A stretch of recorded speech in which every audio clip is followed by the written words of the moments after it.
I conducted a literature search using two databases, PubMed.gov and Science.gov, to identify all articles published after 2005 related to the Visian ICL from Star Surgical. I examined the articles for their relevance to sizing method, clinical safety, and effectiveness. And the references cited in each of those articles, I also searched for additional relevant publications.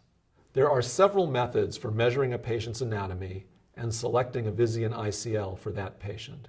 Together, the measurement and selection process represent sizing methodology. The main sizing methods I found in my research were sulcus to sulcus, white to white, and anterior chamber depth. Comparison of the descriptive statistics for vault reported in the selected studies demonstrates a great deal of similarity in achieved vault regardless of sizing methodology, and an acceptable range of vault for the vast majority of subjects. For example, the mean vault includes values from 370 to 640 microns for sulcus to sulcus-based sizing, and from 322 to 594 microns for white to white and ACD-based sizing. Standard deviations extend from 160 to 250 microns for sulcus to sulcus, and from 141 to 268 for white to white and ACD. The reported range of vault extends from 0 to 1300 microns for white to white and ACD.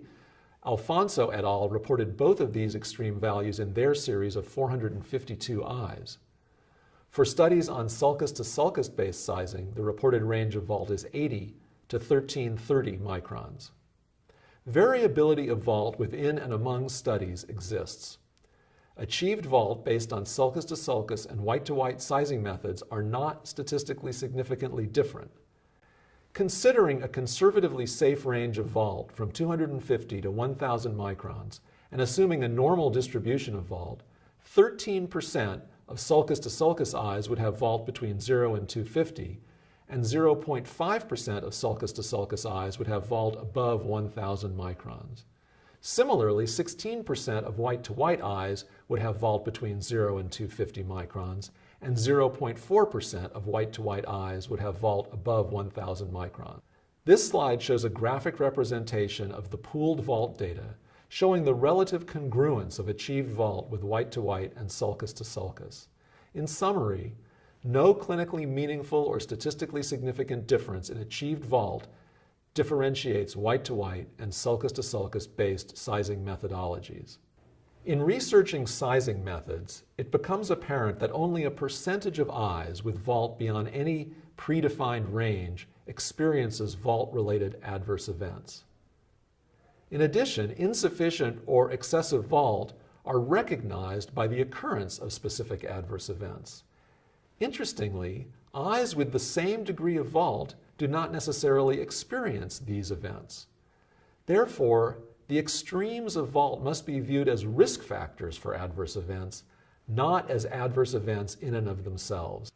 In a total of 1,387 eyes followed for up to 10 years, only 6 eyes, or 0.4%, required a secondary surgical intervention. 4 eyes developed asymptomatic anterior subcapsular cataract, and in only 1 eye was cataract surgery required. Based on my research, fundamentally, variations in vault are not related to sizing methodology. Each of the methods results in approximately the same average vault and the same range of vault.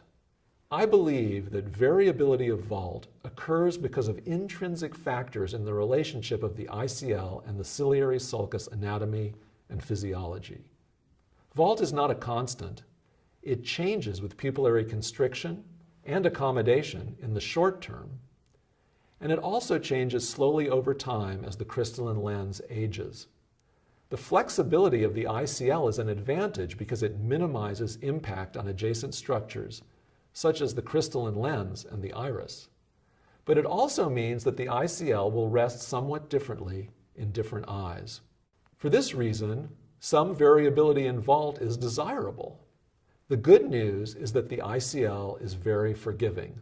A large range of vault is well tolerated, and adverse events related to insufficient or excessive vault occur at very low rates.